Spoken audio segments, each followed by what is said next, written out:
Naniniwala si House Senior Deputy Minority Leader Laila De Lima na maaaring makasuhan si Senator Robin Padilla ng obstruction of justice matapos umanong tulungan si Senator Bato de la Rosa na makatakas mula sa Senado. Sa panayam ngayong araw, sinabi ni De Lima na malinaw na obstruction of justice ang pagtulong at pagkukubli sa isang kriminal na pugante. Ang taluan niya rito ay ang rule of law pati na ang taong bayan.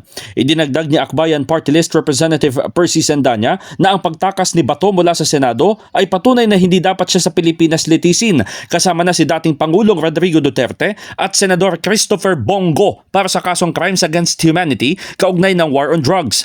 Hindi na rin magugulat ang kongresista sakaling lumabas na si Senate President Alan Peter Cayetano ang nagpatakas kay De La Rosa. Punto nito, ipinasok o ipinuslit ni Cayetano ang boboto pabor sa kanya sa Senado noong Lunes bilang bahagi ng planong kudeta kay dating Senate President Tito Soto. Samantala, kapwa nananawagan sina De Lima at Sendanya ng independent investigation sa mga pangyayari sa Senado, kabilang ang pagtakas ni Bato at ang gulo kung saan nagkaroon ng putok ng baril. Maraming kababayan natin na nagsasabi na isa itong pangit na palabas. Naalala ko nung araw, pag pangit na palabas sa sine, sinasabi ng mga tao, balikbayad.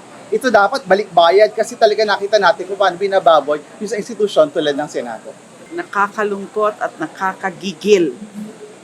At there has to be an investigation. Kailangan may investigasyon sa mga pangyayari noong nakaraang 2 o 3 araw sa Senado. Dahil nakakabahala, is very concerning. Hindi dapat yan nangyayari sa isang institusyon like the Senate. And it has to be an independent investigation. Hindi pwedeng internal o hindi pwedeng ang Senado mismo ang mag-imbestiga. In the heart of changing lives, ako si Brigada Haji Caaminio ng 105.1 Brigada News FM Manila, the Music and News Authority.